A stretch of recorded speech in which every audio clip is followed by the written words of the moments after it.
사람에게는 분명하게 정해진 것 두 가지가 있습니다. 성경은 이렇게 말합니다. 히브리서 9장 27절이지요. 한 번 죽는 것은 정해져 있습니다. 반드시 죽음을 우리가 맞이하게 되겠죠. 또 하나는 죽음으로 끝나는 것이 아니라 이제 심판을 받게 된다고 성경은 분명히 말합니다. 근데 문제는 하나님의 법정에 우리가 설 때에 나에게는 그 법정을 통과할 만한 의의가 부족하다는 얘기입니다. 의롭지 못하다는 얘기지요. 다시 말하면 내가 선한 공로나 마음가짐이나 행동을 마일리지를 쌓고 쌓아도 평생 그렇게 했다 할지라도 그것 가지고는 하나님의 법정에서 내가 의로운 사람으로 인정을 받을 수가 없다는 얘기입니다. 그래서 하나님의 법정에 섰을 때에 율법이 우리를 일단 정죄할 것입니다. 하나님의 율법은 이러함에도 불구하고 하나님의 법도를 지키지 못한 우리는 정죄를 당할 수밖에 없습니다. 근데 우리가 선하게 살아온 것 같아도 사실은 우리 모두는 불의한 것이 우리 속에 더 많고 나도 몰래 악한 것들이 나를 이끌어갔기 때문에 내 일생에 선한 흔적보다는 악한 흔적을 더 많이 이렇게 남기고 우리가 살아왔습니다.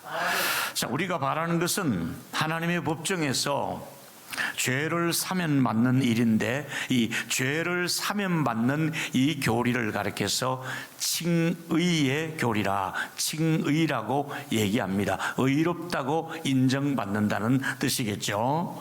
여기서 핵심은 우리가 하나님 앞에 의롭다함을 주시기 위해서는 그냥 된 것이 아니라 그냥 말로만 이것이 이루어진 것이 아니라 그리스도께서 의를 우리에게 전가해 주신 것입니다. 우리가 모자라는 의를 그리스도의 의를 우리에게 주심으로 그 그리스도의 의를 힘입어서 우리가 의인으로 되는 과정을 이제 칭의의 교리라고 말하고 있습니다. 우리 안에 없는 의를 외부에서 전가해 주심으로 우리가 이걸 받아들이면 이것을 칭의의 교리를 우리가 받아들임으로써 의롭다가 되는 오늘 설교의 아주 중요한 부분을 다루게 될 것입니다. 자, 오늘 예수 그리스도가 의가 우리에게 전가될 때에 비로소 우리는 하나님과는 화해가 되는 것입니다. 난 죄인이기 때문에 하나님이 죄인을 그냥 봐줄 수가 없습니다. 근데 하나님께서는 예수 그리스도의 의를 우리에게 주심으로 말미암아 예수님 때문에 하나님과 나 사이가 화해가 되는 과정을 법정에서 우리가 볼 수가 있는 것입니다. 이제 한 사람의 순종함으로 이것이 이루어졌다고 성경은 말씀하고 있습니다. 그래서 두 가지 얘기죠. 한 번의 범죄가 한 의로운 행위와 증가했습니다. 이것을 하나님이 교환을 해 주신 것이고, 두 번째, 한 사람의 불순종이 한 사람의 순종으로 의를 증가했다. 이렇게 해서 예수 그리스도의 의를 우리에게 주신 것을 오늘 말씀에서 다루고자 하는 내용이 되겠습니다. 이제 아담 이후의 모든 사람들은 죄인의 신분이었습니다. 그러나 그리스도를 통해서 그리스도를 믿는 사람은 모든 사람들을 이제 그리스도의 의를 우리에게 주신 바 되었다고 성경은 말씀하고 있습니다. 이제 이 예를 아브라함의 예를 들어보겠습니다. 여러분, 로마서 4장 3절에 아브라함은 이렇게 기록되어 있습니다. 성경이 무엇을 말하느냐? 아브라함이 하나님을 믿음에 그것이 그에게 의로 여긴 바 되었다. 아브라함은 어떻게 의인이 되었느냐? 하나님을 믿었습니다. 그 믿는 믿음을 보시고 의롭다고 인정해 주신 것이죠. 아브라함의 행위가 아니라 아브라함의 믿음을 보시고 의롭다고 인정해 주신 것처럼 우리도 믿음을 가지고 하나님을 믿을 때에 우리에게 하나님께서는 의롭다함을 주시는 아브라함과 같은 원리를 우리에게 말씀해 주고 있는 것입니다.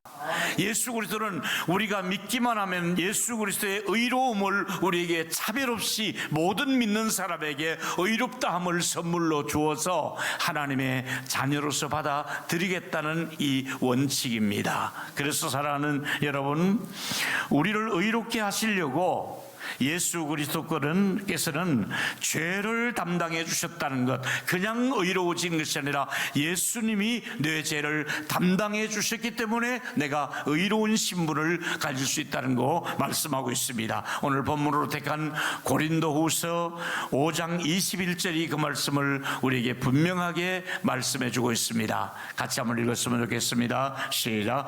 하나님이 죄를 알지도 못한 일을 우리를 대신하여 죄로 삼으신 것은 우리로 하여금 그 안에서 하나님의 의가 되게 하심이라. 할렐루야. 전혀 죄를 짓지도 않으셨고 죄를 알지도 못하시는 예수님에게 죄인을 만드신 거예요. 네가 모든 죄를 담당해라.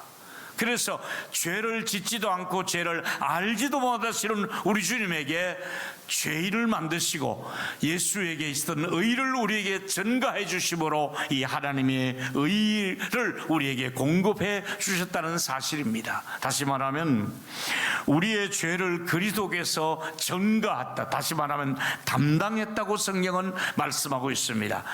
그리스도는 다시 말하면 전혀 죄가 없는데도 불구하고 우리 안에 있는 죄를 자신이 담당을 하시고 우리에게 의롭다함을 전가해 주신 것입니다. 이걸 가리켜 칭의의 교리라고, 믿음으로 이신득의의 교리를 말해주고 있습니다.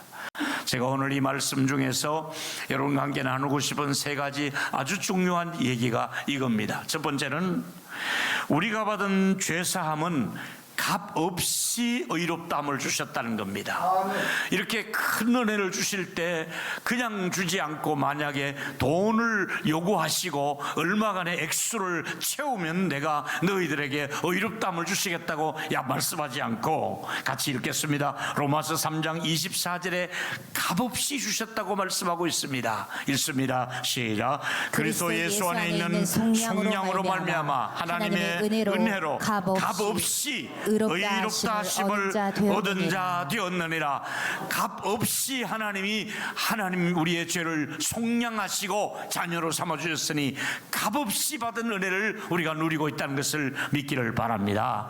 우리가 받은 은혜가 우리가 받은 용서가 어떤 용서입니까? 값없이 받은 용서. 우리가 받은 죄사함이 어떤 죄사함입니까? 값없이 우리에게 죄사함을 주셨다 이 말이지요.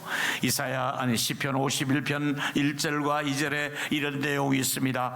다윗이 범죄한 다음에 기도하는 내용이지요. 하나님이여, 주의 인자를 따라 내게 은혜를 베푸십시오. 내가 은혜를 받아야 됩니다.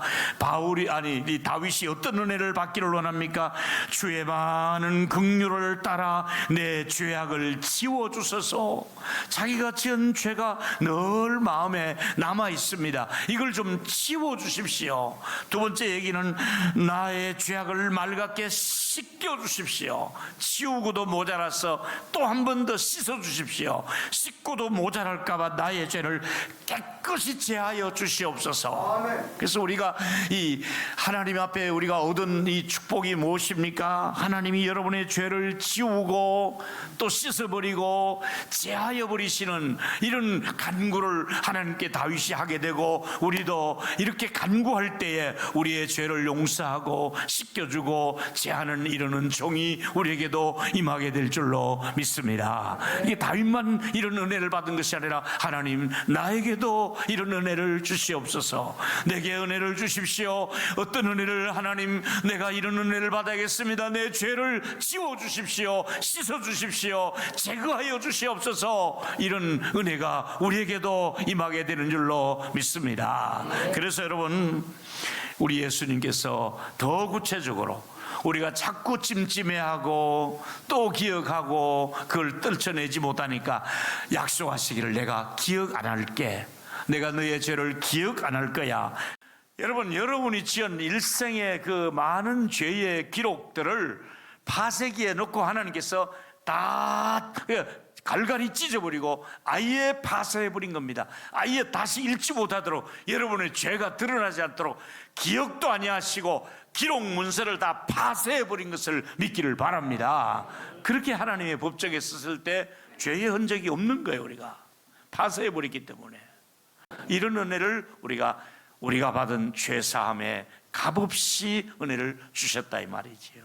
두 번째는, 우리가 받은 죄사함은 마땅히 받아야 될 형벌이 면제된 겁니다. 이건 죄값을 마땅히 치러야 됩니다. 그런데 마땅히 받아야 될 형벌을 면제, 이게 칭의의 교리입니다. 로마서 8장 1절이죠. 잘 아는, 아주 자주 우리가 익숙하게 대하는 구절입니다. 읽습니다. 시작. 그러므로 이제 그리스도 예수 안에 있는 자에게는 결코 정죄함이 없나니. 예수 믿는 사람, 예수 안에 있는 사람에게는 죄를 묻지 않겠다는 겁니다. 정죄하지 않겠다는 겁니다. 죄사함을 주려고 바닷속 깊이 던져버리고 기억도 안 해가지고 종이를, 흔적을 아예 파쇄해버렸는데 뭘 가지고 정죄한단 말이겠습니까? 뿐만 아니라 이제 왜 내 죄를 사면해 주셨는가, 왜 사면해 주지 않으면 안 되는가를 성 오거스틴이 이런 말을 한 것을 그대로 제가 옮겨드리겠습니다. 하나님께서 죄를 듣고 사면하지 않고 다시 그 장부를 들여다보신다면은 그 죄를 보는 순간에 벌할 수밖에 없습니다. 죄를 볼 때는 하나님이 죄값을 치르도록 그 장부책대로 벌을 할 수밖에 없는데, 하나님께서는 실제로 우리의 죄의 장부의 흔적을 다 지우시고 없애버렸기 때문에, 여러분 다시 축복하겠습니다. 죄사함은 여러분이 받은 실제의 은혜인 줄로 믿습니다. 실제로 여러분의 모든 죄를 다 사해 주신 것입니다. 뿐만 아니라 그 죄의 형벌을 받아야 마땅한데 형벌 안 받도록 하기 위해서 검사가 아무리 죄를 갖다가 막 깨알처럼 가지고 올려도 변호사이신 예수님이 예수의 피 묻은 복음을 가지고, 이 사람 보십시오, 내가 이분을 위해서 십자가에 피 흘려 죽음으로 내가 대신했지 않습니까? 그래서 이번에는 흔적이 없습니다. 이렇게 많은 것을 적어서 올렸는데 다시 예수의 피를 통해서 보니까 흔적이 없이 깨끗하게 우리가 지워져 있습니다.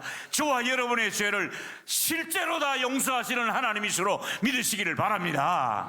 하나님이 실제로 이 자리에서 이 순간에 다 용서해 주시기를 예수 이름으로 축원합니다. 실제로 죄사함 주시는 겁니다. 하는 거 봐가면서 죄사하겠다가 아닙니다. 실제로 우리의 죄를 이 순간에 다 용서하시고 제거해 주셨습니다. 만약에 네가 너의 의를 계속해서 마일리지를 쌓아가지고 착하고 더 행실, 더 모범적, 더 많은 공로를 쌓아가지고 그걸로 네가 합격한다면 예수님은 왜 죽었느냐? 그렇게 할 바에 예수님이 십자가에 돌아가실 이유가 없지 않느냐? 너의 모자라는 의를 내가 채워주려고 아들을 내어놓았고, 죄를 알지도 못하는 그분이 너의 모자라는 의를 채워주려고 십자가에서 죽은 것이 아니냐. 네가 너의 공로로 인정을 받고 합격할 수 있다면 예수는 그렇게까지 할 필요가 없었잖느냐. 예수님이 십자가에 못 박힌 것은 내가 그것이 안 되기 때문에 예수님이 그렇게 나서서 우리의 죄를 용서하신 줄로 믿기를 바랍니다. 여러분, 말틴 루터는 그가 캐톨릭으로부터 종교개혁을 하고 싶어서 한 것이 아니라, 종교개혁의 과정에 보는 1517년에 루터는 비텐부르크 그 교황청에다가 이건 잘못됐습니다 하고 항의 서한을 이렇게 올리게 됩니다. 우리 성도들은 비텐부르크 앞에, 그 앞에 95개조 항을 달았던 그 문 앞에 우리가 다 다녀와서 기념사진 찍었죠. 그 95개조에 무엇을 지적하냐면, 여러 가지 중에서 가장 근본이 되는 것은 왜 면죄부를 팔아서 죄를 사하려고 합니까?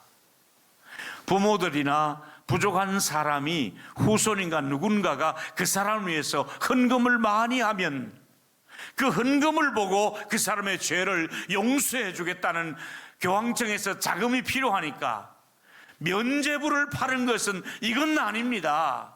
그러면서 항의를 한 겁니다. 그래서 왜 거룩한 것을 두고 왜 추하기 짝이 없는 거래를 하십니까? 교황청 이건 잘못된 거래입니다. 왜 돈을 거둘 목적을 가지고 죄사함을 준다는 면죄부를 왜 팝니까? 이건 잘못된 거래요. 이런 일은 있을 수가 없고 이건 비성경적입니다. 성경은 이렇게 말하죠. 그래서 성경대로 해야 됩니다 하고 그가 면직당하며 그가 사형장에 끌려가든 하니더라도 내가 부름스에 그들 앞에 신문을 받을 때 까만 기와장에 모든 그 까만 기와장이 마귀처럼 그렇게 보이는 거예요. 그래도 나는 그 앞에 가서 증언하겠다. 결국은 루트는 종교개혁을 해서 그래서 천주교에서 우리 개신교회가 그때부터 태생된 것입니다. 그로부터 2년 뒤에 스위스에서 취리에서 쭈잉글리와 칼빈이 면죄부를 파는 것은 비성경적이다. 우리는 성경대로 믿자. 프로테스탄트 교회가 그때부터 이제 우리가 구교 이거 안 됩니다. 이거는 아닙니다. 이렇게 해서 개신교가 세워지게 되었습니다. 여러분, 성경 말씀은 우리의 지난날 과거의 나의 죄와 지금 내가 지은 죄와 아니 미래의 죄까지도 용서하는데 여러분 여기서 잠깐만요. 여러분들이 아니 과거의 죄를 용서하는 거 이해가 됩니다. 현재 내 죄를 용서하시는 것도 고맙습니다. 근데 내가 아주 미래를 죄를 지을지도 안 지을지도 모르고 아직도 짓지 않은 내 죄까지 용서해 줍니까? 뭘 가지고 용서합니까? 이렇게 말한다면 죄를 기억하지 않겠다는 약속의 근거입니다. 내가 너의 지난날의 죄를 기억 안 할 것이다. 용서할 것이다. 내가 현재 네가 지은 죄를 용서할 것이다. 네가 본의 아니게 미래의 죄를 짓는다 할지라도 나는 여전히 그 약속의 근거에서 너의 미래의 죄까지도 나는 너를 용서할 것이다. 여러분, 그렇다고 우리가 죄를 지어도 된다는 얘기는 결코 아닙니다. 다시 말하면 우리에게는 그리스도의 의가 있는데 그 의를 과거의 제 죄에도 그 의를 우리에게 해당하게 하시고 현재 짓는 죄에도 그리스도의 의를 우리에게 주시고 미래에 우리가 잘못해서 짓는 죄까지도 그리스도의 의를 거기까지도 미치게 해주셔서 하나님의 의는 차별이 없도록 예수 그리스도는 어제나 오늘이나 영원토록 동일하시다고 말씀하고 있잖아요. 그래서 우리에게 과거와 현재와 미래의 모든 죄를 우리 주님이 용서하시고 의롭다함을 주시는 줄로 믿으시기를 바랍니다. 세 번째는 더 귀한 얘기입니다. 한 걸음 들어가서 우리는 죄사함과 함께 양자의 권리를 하나님이 주셨습니다. 죄 용서하는 걸로 끝나지 않고 양자로 삼아주셨다 이 말입니다. 갈라디아 4장 4절과 5절입니다. 때가 참에 시작. 때가 참에 하나님이 그 아들을 보내사 여자에게서 나게 하시고 율법 아래 나게 하신 것은 율법 아래 있는 자들을 속량하시고 우리로 아들의 명분을 얻게 하려 함이라. 우리에게 죄사함을 주신 다음에 단계가 뭡니까? 속량하신 다음에 아들의 명분을 주겠다, 아들로 삼아주겠다고 말씀하고 있습니다. 뿐만 아니라 그걸로 끝나지 않고 너 이제 종이 아니야, 아들이야. 그렇게 말씀하시면서 이제는 내가 너에게 유업을 줄 것이야. 하나님의 재산을 우리에게 상속을 해 주시겠다는 겁니다.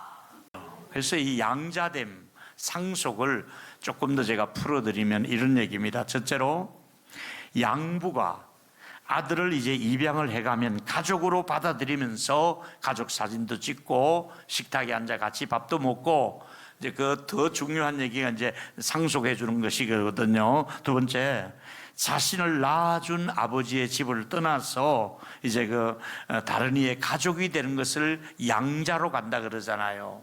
근데 이제 굉장히 없이 살고 가난하게 살고 또 불행하게도 아버지 어머니가 생존 안 할 수도 있고 그렇잖아요. 근데 아주 부잣집 큰형님 집에서 아들이 없어요. 근데 네가 내 아들로 양자로 와라. 그리고 또 그 집의 모든 기업의 재산을, 회사를, 수조의 회사를 양자에게 물려주면서 내가 죽으면 네가 이 재산을 다 관리하고 네가 사장이 되고 회장이 되라.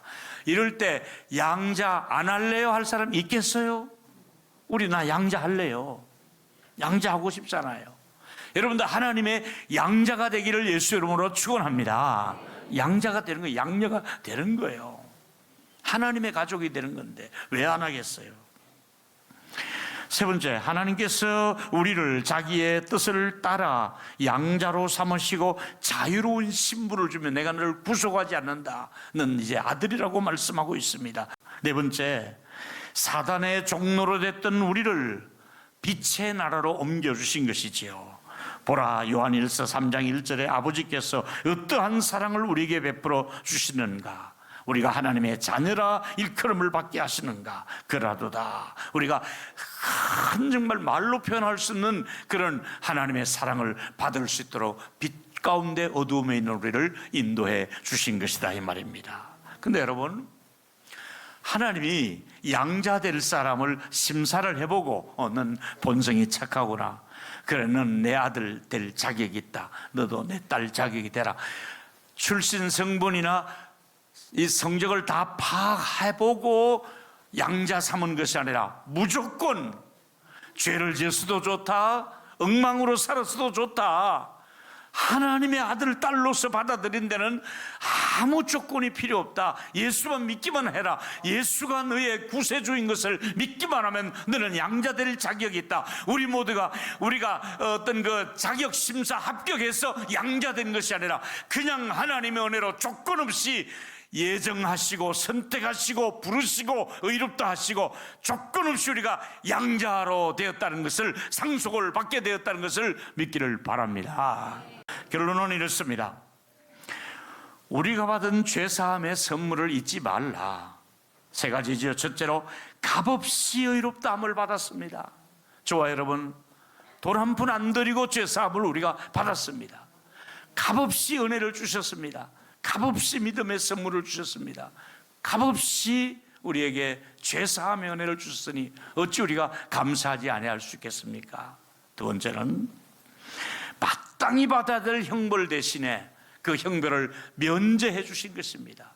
저와 여러분은 분명히 형벌 대상자입니다. 면제받을 길이 없습니다. 그런데 예수께서 내 대신 형벌을 받으시고 너는 면제된다, 죄의 흔적으로부터 다 지웠다, 용서했다, 바닷속 깊이 던졌다, 기억도 안 해야 하실 것이다. 오늘 이 자리에서 우리 예수님께서 저와 여러분의 모든 죄를 기억하지 아니하고 다 면제시켜 주시기를 주의 이름으로 축원합니다. 실제로 죄사함의 은혜가 있을지어다. 죄사함은 주님이 주시는 은혜지요. 마지막이지요. 우리에게는 지금 양자의 신분을 주시면서 상속이 남아 있습니다. 이미 하나님 앞에 섰을 때 우리가 상속받을 자리, 상속받을 모든 것을 준비해 놓으시고 우리를 위해서 주실 것입니다. 여러분, 죄사함의 선물과 함께 의롭다함을 받은 축복 중에 축복을 받으면서 하나님의 상속자로서 하나님이 주신 은혜를 받아 누릴 수 있는 저와 여러분이 되기를 축원합니다.